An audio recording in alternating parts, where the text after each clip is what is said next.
Bishut Merev Rabotai, avec la permission d'Hachem, je vous souhaite à vous tous bonsoir. J'espère que vous allez bien. Nous sommes à la paracha du Yitro. Toujours j'appelle cette paracha la paracha des Tunisiens, la paracha de Matan Torah. Je sais que ce Shabbat-là, c'est tous nos frères juifs dans le monde entier font la Sirouda de Yitro. Et bien sûr, ça vaut la peine de faire une Sirouda. Cette belle paracha elle porte le nom de Yitro. Et on sait très bien que Yitro, il a fait une Sirouda. Je vous dis quelque chose, hein. En général, quelqu'un qui gagne au loto, il fait une fête. Quelqu'un qui gagne au loto, il fait une fête. Mais là, on voit que quelqu'un qui perd de l'argent, bien sûr qu'il ne va pas fêter cette fête. Quelqu'un qui a eu un miracle, il fait une fête. Parce qu'il a eu un miracle. On fait une fête uniquement si quelque chose d'important, quelque chose d'impressionnant, quelque chose de spectaculaire, elle arrive à quelqu'un, et il fait une fête. L'anniversaire, ou on fait la fête. Mais lorsque quelqu'un il perd quelque chose, il ne fait pas la fête. Je vous dis quelque chose. Est-ce quelqu'un qui ferme ses affaires, quelqu'un qui était au sommet de la gloire et qui lâche tout, il fait la fête? Non. Non. Ou quelqu'un qui est détrôné d'une gloire, ou un roi qu'on le détrône, est-ce qu'il va faire la fête? Non. Eh bien justement, on voit que Yitro, il a fait une fête.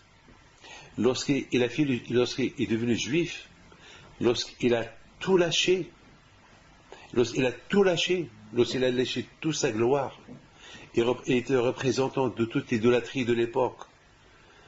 Il était un homme que tout le monde vénérait, que tout le monde adorait, les gens venaient chez lui demander des brachot, des bénédictions. Il était le conseiller du roi Pharaon. Il a tout lâché. Il a lâché les honneurs, il a lâché la gloire, il a lâché sa richesse, il a tout lâché. Il paraît que même de l'eau, il n'avait pas. Le Talmud dit que lorsque il a commencé à reconnaître Dieu, à Midian, eh ben, les gens de Midian et les gens de l'environnement, ils l'ont mis en quarantaine. Non seulement qu'ils l'ont mis en quarantaine, mais même ces troupeaux, lorsqu'ils allaient pour boire de l'eau dans les puits, et venaient comment ça s'appelle, les rohim, les bergers, et les chassaient. Ils chassaient les filles de Yitro pour ne pas ils voulaient qu'ils crèvent de soif. Ils n'ont pas voulu qu'ils prennent pour le punir, parce que c'est une punition, c'est une honte qu'il leur a fait, qu'il a dénigré l'idolâtrie. Il était au sommet, au top, il a dénigré tout cela, donc ça les a énervés, ça les a mis en préjudice, parce qu'il a reconnu la vérité. Eux aussi ils savent qu'il a raison, mais quand même, beaucoup de fois malheureusement l'être humain ne veut pas admettre la raison, ne veut pas admettre la vérité. Ils savaient qu'il avait raison, ils n'ont pas voulu admettre la vérité. Ils savaient qu'il y a une vérité, il y a un Dieu. Attends, c'est si trop qu'il était intelligent, si trop qu'il était savant, si trop qu'il était un milliardaire, un riche, si trop qui a goûté toutes les idolâtries du monde, et maintenant il dit que tout ça c'est zéro. Non, il y a le croire. Non, il n'en prie pas un fou. Attends, il n'est pas fou. Le contraire, il perd de l'argent. Il n'est pas fou. Il perd tous ses honneurs, il perd tout. Il reconnaît qu'il y a une vérité. Non. Ben exactement, c'est parce que quelqu'un à l'école, un juif dans une des écoles, lorsque le professeur il a commencé à parler de comment ça s'appelle, de la théorie Darwin, que l'homme il vient des planètes, l'homme il vient des singes, que l'homme il fait partie de l'évolution, que l'homme c'était une petite crevette, Et l'évolution a voulu qu'il devienne maintenant un être humain, l'évolution de Darwin. Et parce que ce monsieur-là, à l'école, il dit à son prof, c'est bidon tout ça. Attends, il y a un Dieu. Tu vas pas nous dire que Dieu n'existe pas. Shalom, tu vas pas dire que il y a ici l'homme, il vient comme ça. Il y a Bereshit bara Elohim. Il y a au départ Dieu a créé l'homme, il a créé le monde. Il y a une évolution spirituelle que Akadosh Baruch Hu, il a créé. Et là, quand il a créé une création, et après il a créé l'homme, parce que Hachem, il peut pas créer l'homme avant qu'il a tout créé, quand il a voulu, qu'il a préparé tout ça pour l'homme. Comme ça, c'est comme ça, c'est la logique. C'est ça la logique. L'homme, il a été créé en dernier, c'est ça l'évolution. Une évolution, Dieu c'est le premier, Dieu il est le premier, il n'y a rien avant lui. Chez lui, il n'existe pas d'évolution. Hachem c'est Hachem, Hachem Rishon, Veo Aharon, Bil'ado, et à part lui, il n'y a rien du tout. Et Akadosh Baruch Hu, il a créé un monde, et chaque jour il a créé quelque chose, et Akadosh il a créé quelque chose, qu'après Akadosh il a créé l'homme. Et toi, tu es en train de nous dire. Et la façon comment l'élève il a expliqué au prof, le prof, il s'est énervé, il a dit, va-t'en, sors de là, tu restes pas de là. Il a dit, pourquoi? Qu'est-ce que j'ai dit? J'ai dit, tu dis quelque chose, j'ai le droit de... Tu dis quelque chose qu'il a dit à monsieur il y a une centaine d'années. Moi, je dis quelque chose qu'elle existe depuis 6000 ans. Qu'est-ce que tu es en train de... Pourquoi? Je lui ai dit, je t'ai dit, sors. Il a convoqué les parents, et les parents, ils essaient de s'expliquer. Il n'a rien voulu savoir. Et le directeur était obligé de jeter ses temps. Il a dit, non, ce monsieur-là, avec sa théorie, il risque de nous casser l'école. C'est vrai, il a raison, mais l'école, elle est bâtie dans ce concept-là qu'il faut croire à des bêtises. Voilà, je sais, c'est des bêtises. Tout est fondé sur des bêtises, on ne peut rien faire. On s'excuse. On ne peut pas l'admettre encore une fois à l'école. Eh bien, ce garçon-là, à cause de cela, il a dit à ses parents, puisque j'ai été jeté de l'école, vous, mes parents, vous avez voulu que je devienne un architecte, vous voulez que je devienne médecin, vous voulez que je devienne ceci, mais à cause de ce monsieur-là qu'on m'a jeté pour rien, à cause de cette théorie-là de ce monsieur-là qui dit que l'homme il vient du singe, alors moi je vais aller à la yeshiva.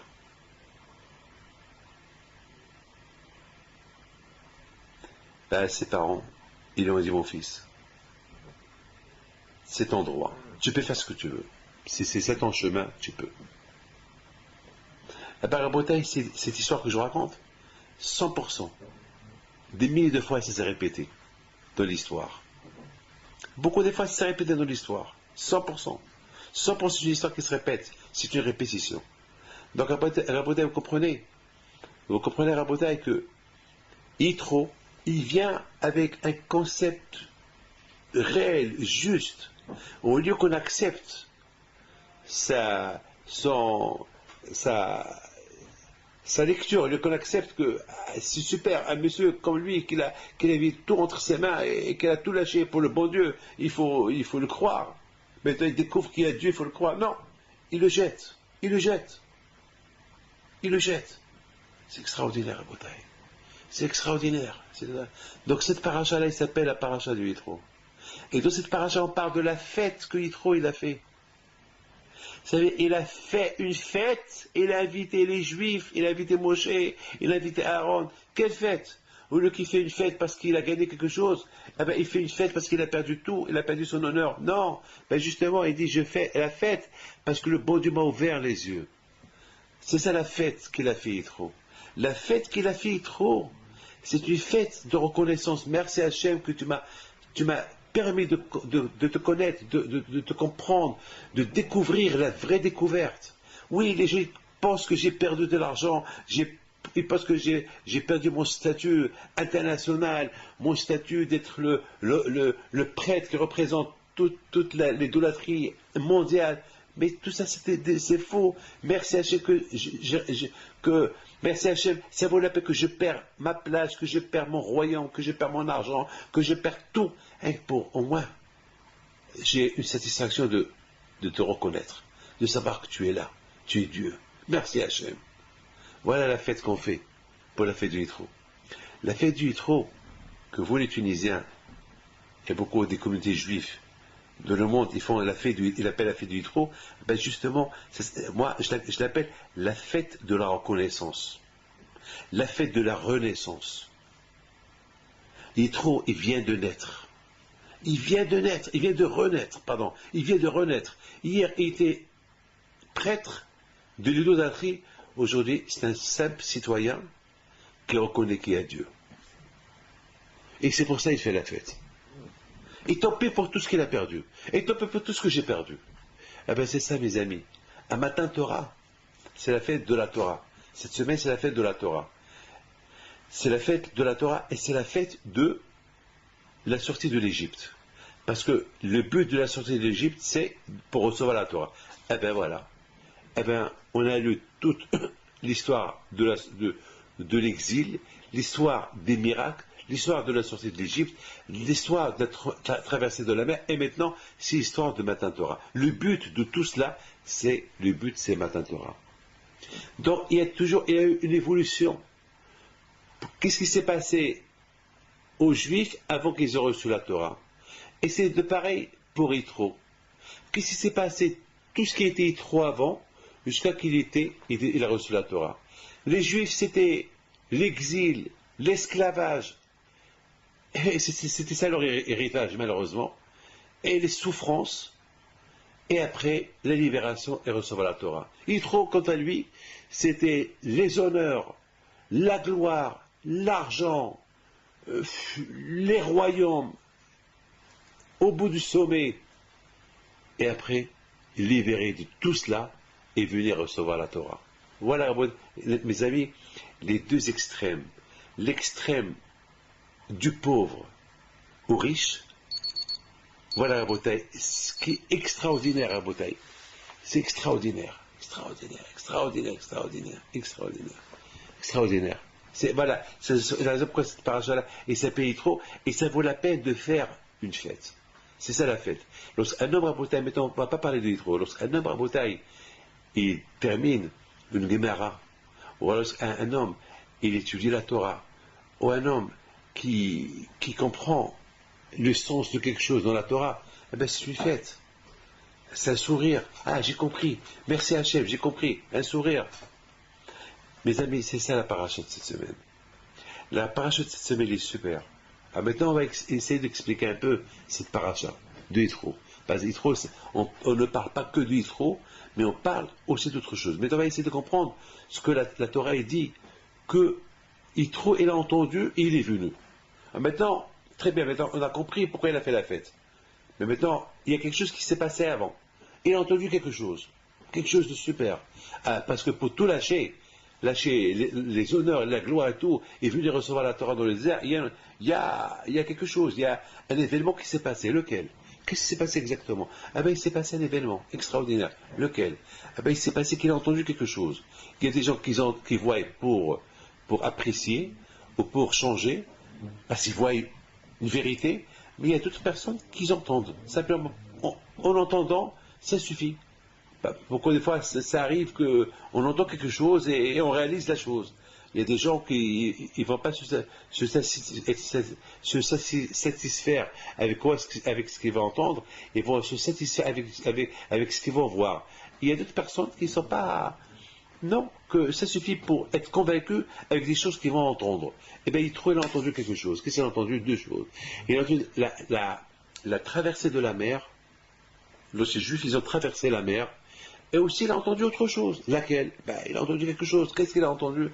Il a entendu la guerre de Amalek. Alors moi, je vous pose une question. La guerre Amalek contre les Juifs. Voilà. Il a entendu comment Amalek, il a fait la guerre aux Juifs et les Juifs l'ont gagné. Moi, je vous pose une question. C'est quoi d'important lorsqu'on entend, par exemple, un cafard qui attaque un aigle? Un cafard qui survole, qui s'envole, il attaque un aigle.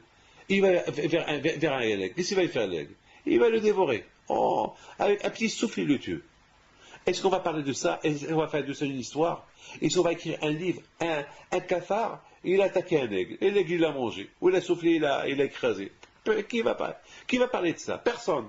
Mais si par exemple on parle du cafard, qu'il attaque l'aigle, il dévore l'aigle, waouh! Alors là, tout le monde va parler de ça. Waouh, ça va être dans les informations, dans TF1,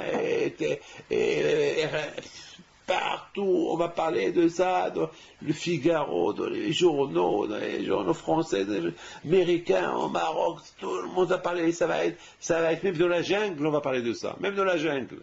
Même dans la jungle, t'écoutez quoi? Vous avez un cafard, ah, non, c'est pas vrai, qui va croire à ça? Ah, ça peut, ça oui, c'est un peuple. Mais si on parle, Amalek c'est un petit peuple, c'est une petite tribu qui a fait la guerre contre les Juifs, et les Juifs, ils les ont abattus.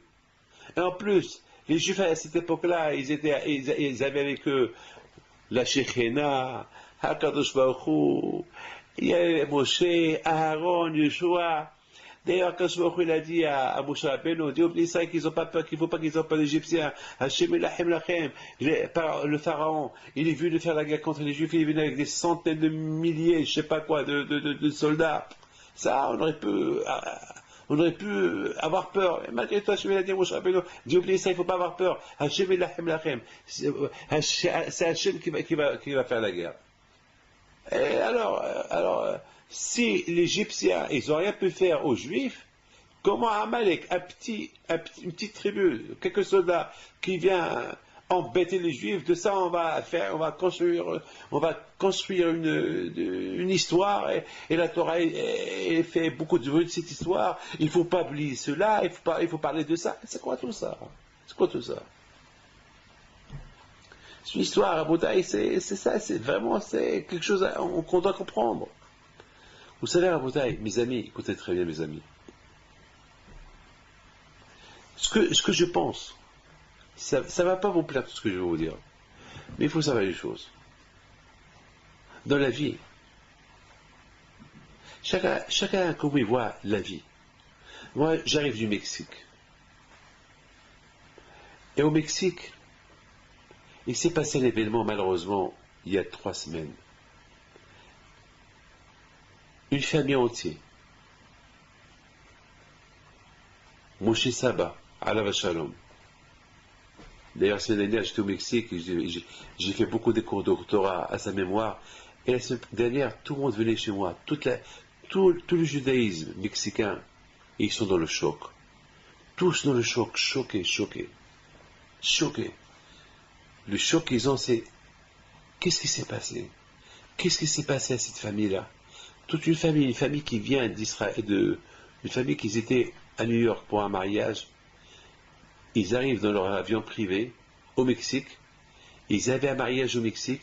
Pour arriver plus vite au mariage, parce que de l'aéroport jusqu'au mariage, il y a 1 heure de trajet. Ils prennent leur propre hélicoptère pour arriver plus vite. Et malheureusement, au lieu qu'ils arrivent plus vite, l'avion est tombé, l'hélicoptère est tombé, et Moshe Saba il est mort, sa femme elle est morte, son fils Abraham, qu'il a étudié à la yeshiva de Kol Torah avec un de mes enfants, et la femme de Abraham aussi elle est morte, 4 personnes, ils sont morts. Ça a choqué tout le monde. Ça a choqué tout le monde. Ça a choqué tout le monde. Et les pauvres. Quelle catastrophe. Quelle façon ils sont morts. Dans quel état ils ont trouvé les corps.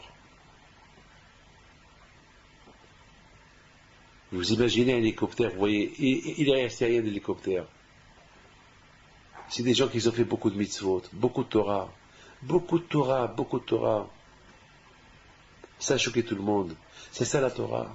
Les gens ils disent, pourquoi la Torah ne l'a pas protégé? Et moi je réponds, Hachem toujours il prend malheureusement les meilleurs. Et qui me dit qu'il devait avoir une Gézéra au Mexique? Peut-être il devait avoir un tremblement de terre, comme si c'est passé à Haïti. Il y a eu 150 000 morts à Haïti. Tout un pays est ravagé. Vous savez qu'au Mexique, il y a 25 ans, il y a un tremblement de terre là-bas. Il a fait des milliers de morts. Qui me dit qu'il devait avoir quelque chose de pareil? Et à Kashoué, comme d'habitude, il prend les meilleurs. Et pourquoi eux? Ça, je ne sais pas. Ça, c'est une question qu'on ne peut pas savoir. Il faut la demander à Kashoué. Je voudrais vous raconter une histoire. Et c'est sûr que je vais raconter, il va vous répondre beaucoup des histoires. Écoutez bien l'histoire. Il y avait une fois,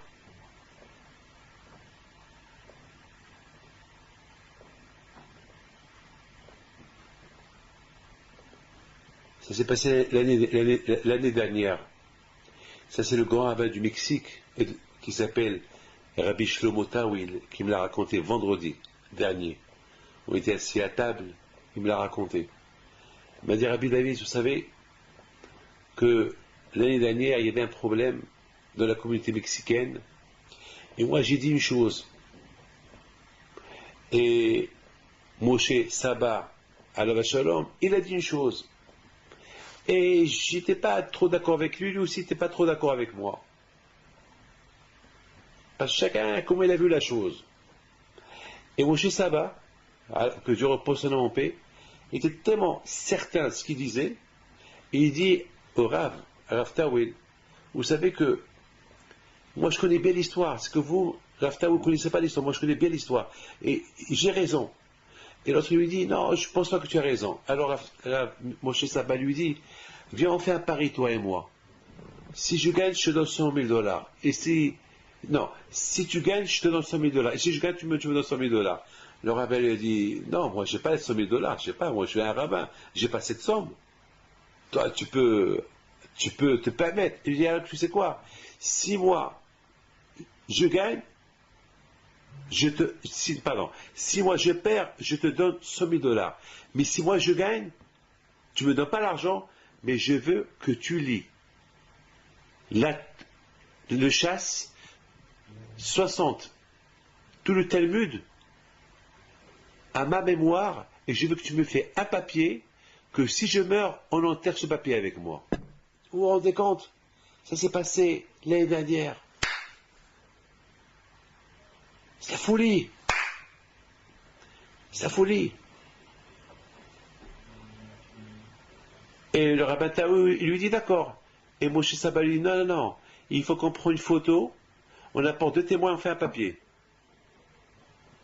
Que si je gagne, tu me donnes pas d'argent, mais tu lis tout le chasse, tout le Talmud à ma mémoire, s'il m'arrive quelque chose.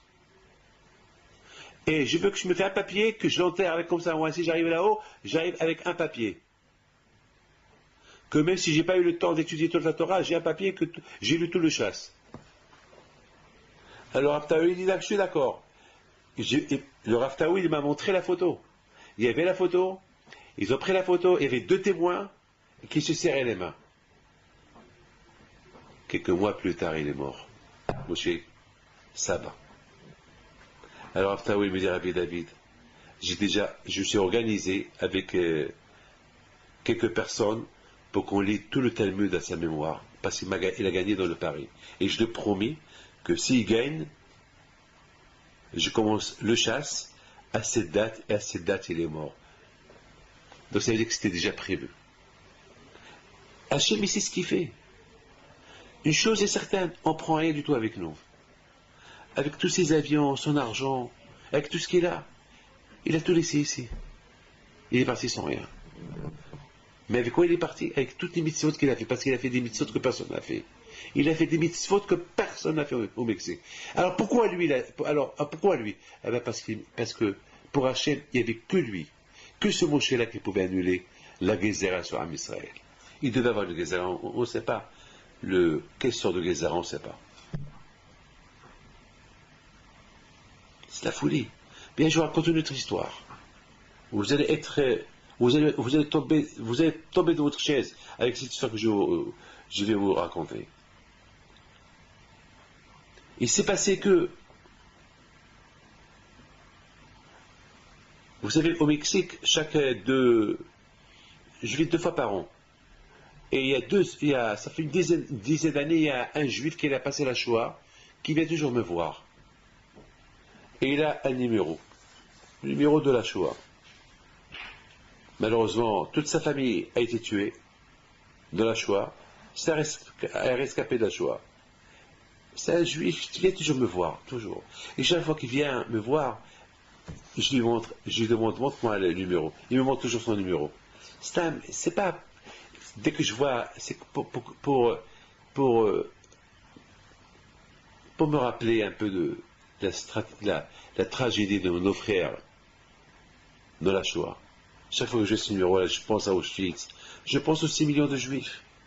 Et je dis que Dieu repose leur âme en paix. Chaque fois qu'il vient me voir, et il y a 2 ans, il vient chez moi avec une chemise courte. Et tout de suite, la première chose que j'ai fait, je regarde ses mains. Il me montre ses mains, son bras. Et je prends son bras, je le caresse. Et là, je lui dis une chose que je ne lui ai jamais demandé. Je lui dis, dis-moi, est-ce que tu as fait teshuva? Est-ce que tu as fait pénitence? Est-ce que tu as demandé pardon à Dieu? Parce que je sais que beaucoup des fois, ça révolte. Où était Dieu? Pourquoi toute ma famille est morte? Ça t'est arrivé, oui. Ben oui, ça m'est arrivé. J'ai dit, tu as demandé pardon à Dieu. Je dis, viens maintenant, toi et moi, on va demander pardon à Dieu. Allez, demande pardon à Dieu. Tu pardonnes, et pardonne à tous ceux qui t'ont fait du mal. Allez. Et après, je lui ai fait une bénédiction, seul, et à sa femme, je l'ai fait seul. En général, toujours, on fait la bracha ou deux. Et là, je l'ai fait lui seul, elle seule. Quelque chose que j'ai jamais fait avec lui. Jamais on a parlé de ça. Tout ce que je peux vous dire, lorsqu'ils sont sortis de chez moi, et me raconte sa femme, avant, la Cédalia qui est venue me voir. Mais Rabbi David, vous savez, parce que je ne les ai pas vus depuis 2 ans. Alors je lui dis, tu es seul? Où est ton mari? Il me dit, vous vous rappelez, il y a 2 ans, on était venus vous voir. Et vous vous rappelez que vous avez demandé à mon mari, est-ce qu'il a demandé pardon à Dieu, s'il s'est révolté contre lui? Eh ben, c'est comme un vidouille, un vidouille qu'on fait à quelqu'un avant de mourir. On lui fait faire le vidouille. Shema Israël, le vidouille. Pardon Hachem, si je t'ai fait quelque chose, pardon, un vidouille. Je dis, oui, si tu veux, oui, un vidouille. Eh bien, Rabbi David, sachez, après quelques heures qu'on est sorti de chez vous, mon mari me dit, mais pourquoi Rabbi David, il m'a fait faire un vidouille? Il m'a fait faire comme une teshuva, pénitence, pardon. Après, il t'a béni à toi seul et à moi seul. Pourquoi? C'est bizarre. Jamais David, jamais. Elle lui a dit, je sais pas, peut-être parce que il a de la peine pour toi, il veut que tu finisses teshuva avant que tu meurs, et après 120 ans, et au moins tu ne faut pas que tu meurs avec des reproches que tu as eus, parce que peut-être tu crois en Dieu, mais il y a quelque chose que tu reproches à Dieu dans ton cœur, et tu risques de perdre ton avenir dans l'autre monde. Elle dit, peut-être tu as raison. Alors, heureusement, maintenant, s'il m'arrive quelque chose, au moins je suis tzaddik, j'ai fait tes chevaux. Après 1 heure, il est mort. C'est de la folie. C'est de la folie. C'est de la folie. C'est de la folie. C'est de la folie. Comment qu'un jour, oui, il n'a pas voulu qu'il meure sans teshuva. Il est mort avec teshuva le même jour, quelques heures avant avec moi. Je lui ai fait faire le vidouille. Il a fait teshuva avec moi, il y a 2 ans, de cette histoire. Et elle est venue, elle me l'a raconté. Regardez Rabotai Moshe Saba Alav Shalom, avec toutes les mitzvot qu'il a fait dans sa vie, il était Tamid Hacham, tout ce que vous voulez. Parce qu'il a fait tellement de bonnes choses dans sa vie, Hachem il a voulu qu'il ne quitte pas ce monde sans qu'il aurait fait tout le chasse, lire tout le Talmud. Mais il n'a pas le temps, c'est un commerçant. Alors il s'est associé avec quelqu'un. Il a fait un pari avec quelqu'un. Moi je te donne 100 000 dollars si tu perds. Non. Non. Toi tu me donnes 100 000 dollars. Non. Moi je te donne 100 000 dollars si tu gagnes. Et toi tu liras tout le Talmud en mon nom si je gagne. Et je prendrai avec moi cette feuille, qu'on ne me dit pas là-haut que je n'ai pas étudié. Voilà, j'ai étudié. j'ai gagné mon pari. Il a gagné son pari. Donc c'est quelque chose qui était prévu. Alors, mes amis, avec tout ce que je vous ai raconté, on n'a pas répondu à notre question. La question qu'on a posée sur Yitro. Yitro, il a entendu que les Juifs, ils ont traversé la mer. Amalek leur a fait la guerre, ils ont gagné la guerre. Ces deux choses-là qu'il a entendu Yitro, et ça l'a motivé pour venir. Alors on a posé la question, pourquoi il n'y a pas autre chose qu'il ait pu entendre pour le motiver pour venir? En plus, quelle motivation est pour venir et recevoir la Torah? Parce que j'ai entendu qu'une tribu a gagné, qu'une tribu a fait la guerre contre les Juifs et les Juifs les ont gagnés. C'est quoi? C'est comme un cafard qui fait la guerre contre un aigle et que l'aigle il a mangé. C'est quoi ça? C'est évident. Le contraire, oui. Si maintenant on me parle que le cafard il a mangé l'aigle, oui. Ah, ça c'est impressionnant, c'est spectaculaire. Mais le contraire, non. Vous savez, mes amis, nos sages disent que lorsque Moshe Rabbeinu alav shalom et les Juifs, lorsqu'ils ont quitté l'Égypte, ils sont arrivés en face de la mer, il s'est passé quelque chose d'impressionnant. La mer, il s'est coupée. Vayar hayam vayanos. La mer, il s'est coupée devant les Juifs. La mer, elle s'est sauvée. Le Talmud, il dit, qu'est-ce que la mer, elle a vu pour qu'elle se sauve?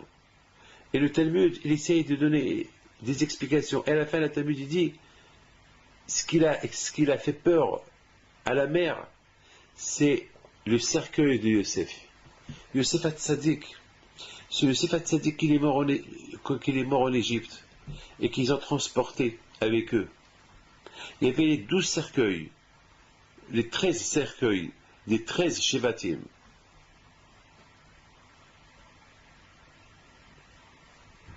Alors pourquoi que le cercueil de Yosef qu'il a impressionné la mer? Qu'est-ce qu'il y avait de spécial dans le cercueil de Yosef? Eh bien mes amis, il faut savoir une chose. Le cercueil de Yosef, pour comprendre c'est qui Yosef, c'est pas facile. Hein? Yosef Hatzadik, c'était pas quiconque. Yosef Hatzadik alav shalom, c'était pas quiconque. Yosef Hatzadik, il était roi, il était riche, il était seul en Égypte. Il a combattu le Tsara tout seul. Il n'avait pas ses parents. Il était célibataire, il était beau gosse. Toutes les femmes tombaient amoureuses de lui.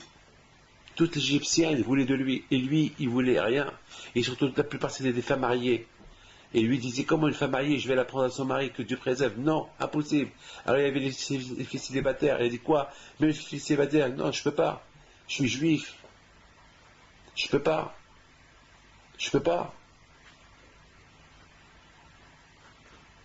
Il était seul, il avait beaucoup de tentations. Il a surmonté les tentations. Ça, c'est Yosef. Et qu'est-ce qui reste de Yosef?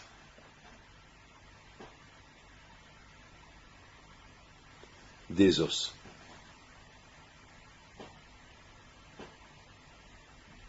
C'est tout. Des os. Yosef Hatzadik alav shalom, il a voulu montrer à tous les bénis d'Israël. On peut vivre seul dans une ville où il n'y a pas des Juifs, où il y a beaucoup de tentations. Tout dépend de la personne. Si la personne veut surmonter le Sahara, il peut. Tout dépend de la personne.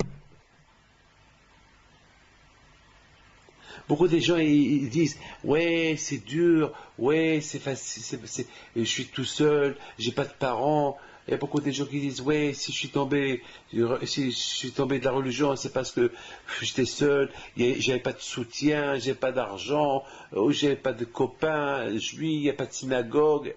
on va lui dire, et Youssef? Et Youssef tout seul en Égypte, sans parents, sans personne, avec toutes les plus grandes épreuves du monde, avec toutes les tentations du monde. Et Youssef, c'est pas de Tzaddik.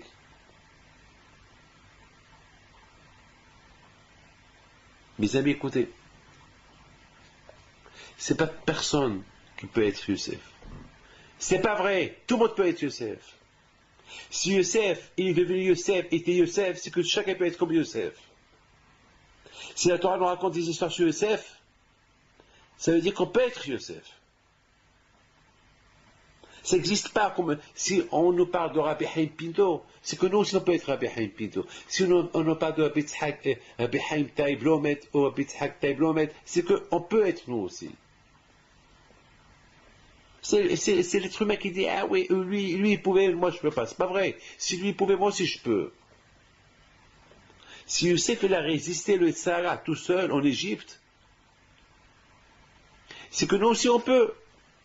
Avec un peu d'effort. On peut. Mais sinon, on a créé une idée qu'on ne peut pas. C'est pas vrai. Moi, je sais une chose. Tous ceux qui sont têtus, tous ceux qui ont voulu quelque chose, eh ben, ils l'ont eu à la fin. Je vous raconte une chose, une petite histoire qui va vous faire rire. Il y a quelqu'un qui me l'a raconté. Parce que ça fait des dizaines d'années que il voulait se marier avec une fille, mais tout le monde l'a découragé parce qu'elle était belle, riche, bonne famille, toutes les qualités, instruite, et lui, il était pauvre, moche, avec un gros nez vraiment, il n'y avait rien, chauve, il n'y avait rien à voir. Et il disait à tout le monde, vous allez voir, je vais la voir. Vous allez voir, je vais la voir. Et combien de fois il est venu chez moi pour que je fasse des voir? Je lui dis, attends, mais tu es fou. Mais tu as essayé? Oui, j'ai essayé, elle veut rien savoir, les parents, ils m'ont jeté de la maison, hein, bien sûr. Mais Rabbi David, tu vas voir, je vais la voir. Parce que je prie au bon Dieu. Et Dieu va m'aider. Et je vais la voir. Je donne la parole d'honneur. La même histoire s'est passée ce Shabbat au Mexique. On a passé un Shabbat super. Ensemble avec 200-300 personnes. Un Shabbat super, un Shabbat de Kdusha, de Torah. Vous savez, c'était dur pour les gens de quitter le samedi soir à l'hôtel. Un Shabbat extraordinaire. Et il y avait des cours de Torah, Tout, ils savaient qu'ils sont venus pour écouter les cours de Torah. Ils savaient que c'était ça le Shabbaton. Et je voulais qu'on termine comment ça s'appelle, le Shabbat en beauté. On voulait terminer le Shabbat en beauté. Alors, ce qui s'est passé est, j'ai mis un tirage au sort pour gagner mon talit, avec laquelle j'ai pris Shabbat, et 2 billets d'avion pour la Hilula de Rabbi Haim au Maroc. Si Dieu veut, pour cette année, le 2 septembre. Et ce qui est impressionnant, c'est qu'il y avait mon Baal Habayit, qui s'appelle, un des Baal Habayit, qui s'appelle Kurson. Il a, devant tout le monde, eh ben, je vais prier tout le Shabbat pour que je la gagne, pour que lui la gagne. Et tout le monde lui a dit, tu pries, tu crois qu'il y a 300 personnes, qu'est-ce que tu vas gagner? Il a dit, attention, vous allez voir le kouah de la prière, vous allez voir, je vais la gagner, je vais la gagner. Les gens rigolaient. Et du coup, il y avait 2 personnes, un couple, que vraiment, et c'est un couple, leurs parents c'est des rabbins. Et c'est vraiment des rabbins qui veulent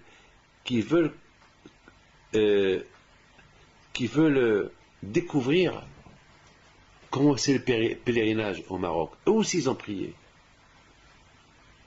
Écoutez, hein. Samedi soir il sort. On fait le tirage au sort pour les billets. Qui va gagner les billets du Maroc? 2 voyageurs. Le nom de ces messieurs-là le numéro il sort, et ils sont pas là. Eux, ils sont pas là. Alors chacun il dit, alors j'ai dit, viens, on recommence, parce qu'on avait dit que si les gens ils sont pas là, on recommence le tirage au sort. Et j'ai vu que chacun disait, non, on les attend, mais on ne sait pas qui est-ce. Maintenant, viens, on attaque le deuxième tirage au sort du Talit. Et tout le monde qui regarde Haïm Kurson, parce qu'il a dit, vous allez voir, je vais la gagner. Alors tous qui disaient, allez, mélangez bien les numéros, mélangez bien. Ils avaient le truc là qui est au loto. Alors, il y avait là-bas des centaines de feuilles. Allez, on tourne, et on tourne, et on tourne. Et pour ne pas que les gens croient que c'est moi que j'ai trafiqué, on a appelé un enfant. Prends. Et l'enfant qui prend le tirage au sort, et c'était Haïm Kurson qui l'a gagné. La tchila, le kouah de la prière. Et tout le monde est sort resté bouche bée. Entre-temps, le couple qui a gagné pour le tirage au sort, le premier tirage au sort pour le Maroc, c'était ceux qui ont prié aussi pour aller découvrir la Bahim Pinto. Du coup, il y a eu un juif, parmi tous les juifs là-bas, ils disent, Rabbi David, c'est pas possible que moi aussi j'ai prié, et pourquoi j'ai pas gagné le talit? Alors je lui ai dit, tu sais quoi? Je vais remettre mon deuxième talit en jeu. Je ne l'ai pas là, il est en France, et je le mets au tirage au sort. Et si le bon Dieu veut, si tu as bien prié, tu vas le gagner. Eh bien, la Bretagne, tout le monde qui crie, et tout le monde qui est excité, et tout le monde qui voit ce qui se passe là. Ils ont vu des miracles. Et encore, on mélange les feuilles, et on mélange, et on prend le numéro. C'était le monsieur qui l'a gagné, celui qui l'a prié. Il a dit, moi aussi j'ai prié, j'ai pas gagné. Il a gagné. Ça prouve qu'il y a un Kadosh Baruch Hu. Je dis, bah, il faut savoir prier. Si on sait prier, ce qu'on veut, on l'a. Le problème, c'est qu'on ne sait pas prier. Kadosh Baruch Hu, c'est un papa. Lorsqu'un enfant, il veut quelque chose, il demande à son père, et son père, il lui donne. Et si son père lui donne pas, sa mère va lui donner. Ou bien, sinon, après, on stresse les parents et ils nous les donnent. Il faut savoir demander. Hachem, il peut tout donner. C'est le Balabaït. Hachem, c'est le père. Avinu Malkinu. Il faut savoir quoi lui demander. Et c'est pas possible que Hachem, il a pas. Il a tout, Hachem. Peut-être le papa, il a ce qu'il a, il a ce qu'il a, mais ce qu'il a pas, il a pas. Donc, il ne faut pas demander ce qu'il n'a pas, demander ce qu'il a. Mais Hachem, il a tout. Donc, il peut te donner tout ce que tu veux. Et il faut savoir demander. Donc, maintenant, je retourne à la première histoire. Celui-là que tout le monde se moquait de lui, parce qu'il tombait amoureux d'une fille très belle, et lui, il est moche, pauvre, tout ce que tu veux. Et à la fin, le monde entier a été bouche bée. Et il a marié. Cette fille-là, chaque fois qu'on lui présentait quelqu'un, elle ne voulait pas se marier. Ou elle ne voulait pas, ou l'autre ne voulait pas se marier avec elle. C'est ça que le papa, il a commencé à voir que sa fille prend de l'âge. Le seul qui la veut, c'est ce pauvre-là, ce chauve, ce moche. Ce qu'un jour, elle dit à son père, papa, tu veux que je reste sans mariage? Petit, c'est lui mon mazal. C'est vrai, il a tous les défauts du monde, mais peut-être, s'il se marie avec moi, il n'aura pas tous les défauts du monde. Automatiquement, il va devenir riche. Automatiquement, il va commencer à s'habiller bien. Et peut-être il va rentrer dans tes affaires. Et peut-être la richesse va le rendre beau. Et la richesse va le rendre un autre. On va plus voir on va plus voir qu'il est chauve. On va le voir d'une autre manière. Le père, il a accepté. Ben, ils sont mariés. Eh ben, il est devenu beau, il est devenu riche, il a des enfants, il a pris une belle femme, et voilà. C'est Hachem, parce qu'il a prié. Il m'a dit, Rabbi David, j'ai prié Hachem, et Hachem me l'a donné. Il faut savoir prier. C'est tout. Eh ben, Rabotai, mais on comprend très bien. Youssef Hatzadik, Lorsque Yosef Hatzadik est arrivé, lorsqu'ils ont pris les ossements de Yosef Hatzadik, ces ossements de Yosef Hatzadik, c'était symbolique. Qu'est-ce que la Torah veut me dire qu'ils ont pris les ossements de Yosef Hatzadik? Pourquoi la Torah me l'écrit? Pourquoi la Torah l'écrit dans la Torah? Pourquoi Hachem a voulu qu'on écrit dans la Torah qu'on a pris les ossements de Yosef? Pourquoi? Eh bien, justement, la Torah veut nous apprendre quelque chose d'extraordinaire. De tout ce que Yosef était. Il était roi. Il était tout ce que vous voulez. Mais qu'est-ce qu'il a pris avec lui? Qu'est-ce qu'il est resté de lui? Des os. Des os. Un homme, lorsqu'il meurt, il ne prend rien du tout avec lui. Ni argent, ni or, ni famille, ni album. Rien, rien, rien. Qu'est-ce qu'il prend avec lui? S'il a étudié la Torah.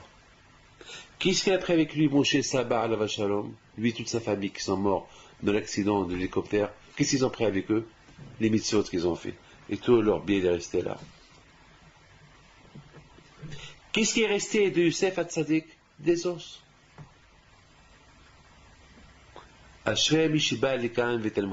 notre monde, il n'y a pas de chéquier, il n'y a pas de photo, il n'y a rien. Il y a quoi? Il n'y a que les mitzvot que j'ai fait dans ce monde-là. C'est tout. Yosef, c'était symbolique. Les ossements de Yosef,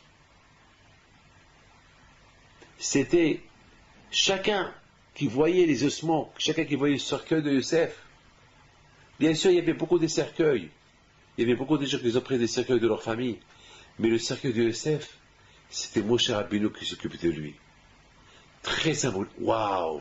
Si Moshe Rabbeinu s'occupe lui-même en personne des ossements de Yosef, c'est qu'il y a une raison. Et c'est quoi la raison?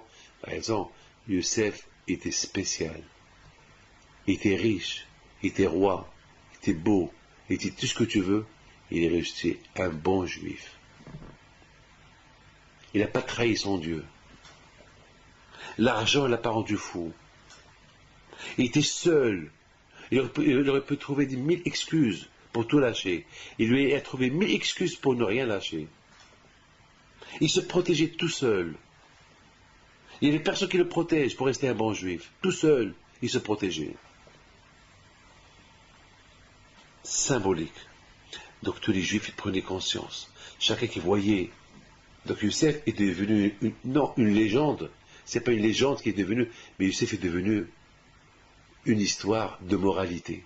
Que chacun y voyait Youssef, et chacun disait, ben si Youssef, il est resté, avec toutes les tentations, il est resté Youssef, c'est grâce à la Torah. Alors, il faut qu'on se prépare bien pour recevoir la Torah. Donc, la cause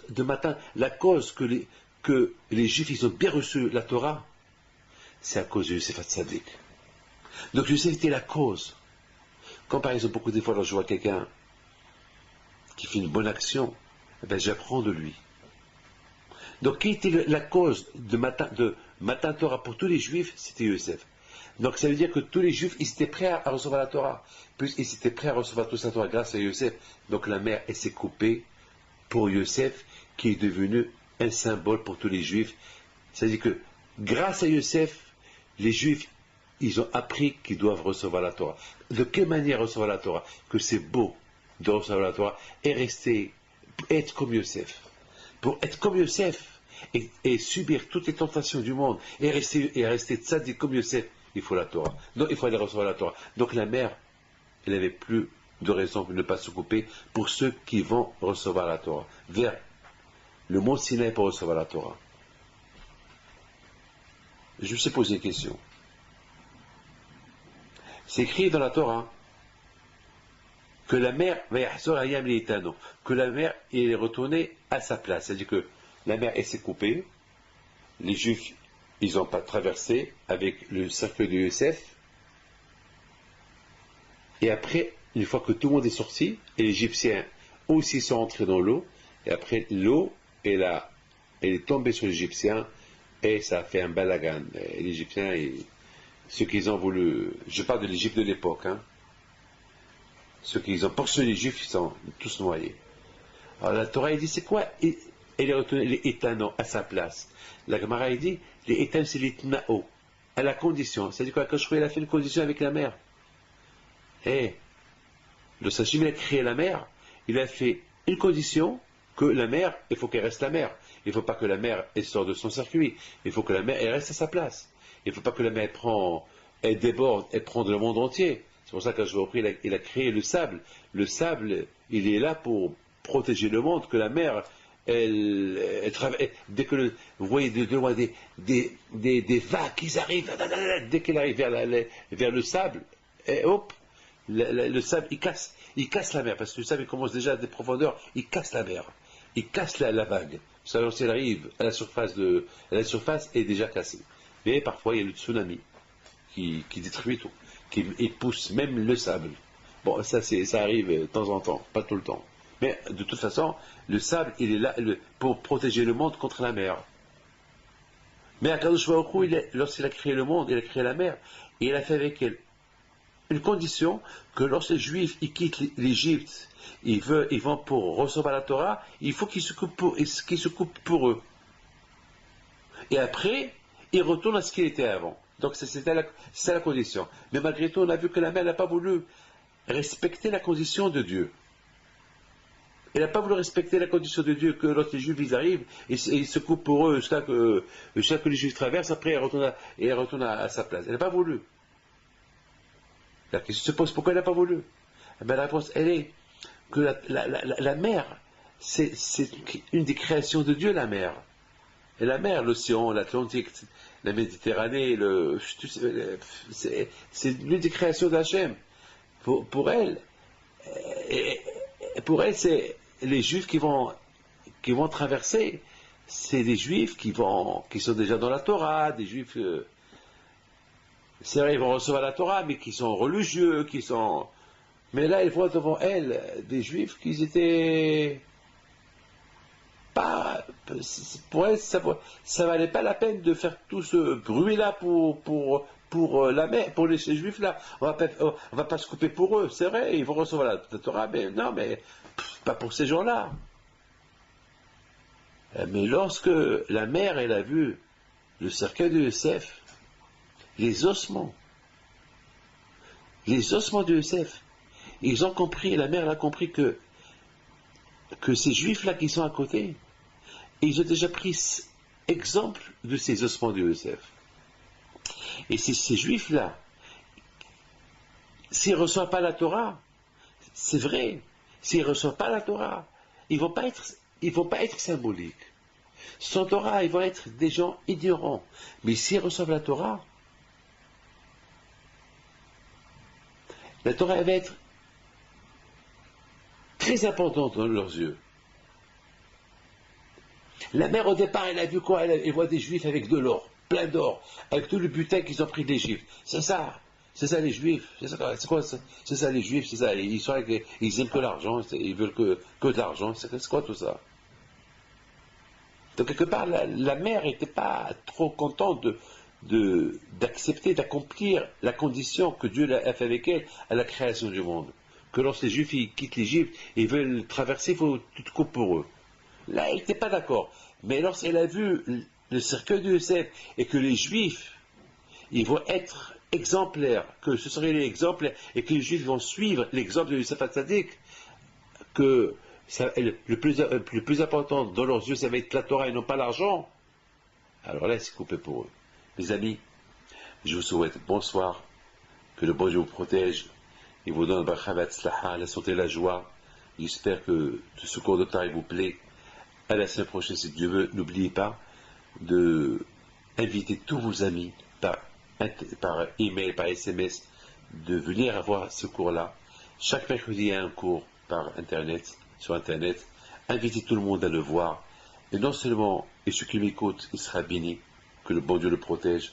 Faites diffuser ce cours-là à tout le monde, pour que tout le monde se connecte, tout le monde, parce qu'une fois qu'il est enregistré, il est sur l'internet, donc il passera tout le temps, il va passer. Donc c'est le cours de Yitro, la paracha de Yitro, et je voudrais bien que chacun qui voit ce cours-là, il soit mon chaliah, il soit mon messager, à diffuser que chaque mercredi soir, il y a un cours direct, et vous savez, bien dans l'internet aujourd'hui, vous avez des centaines de cours que j'ai fait là-bas en anglais, en français, en hébreu, mais surtout, je veux qu'on suit le cours de la semaine. Il y a beaucoup de choses à apprendre dans le cours de la semaine, que le bon Dieu vous protège, et à bientôt. Shavua Tov et bonne semaine. Et Shabbat Shalom, et pour les Tunisiens qui font la Seouda de Yitro, alors pensez à moi, et les Haïm, et bonne fête, et bon Shabbat.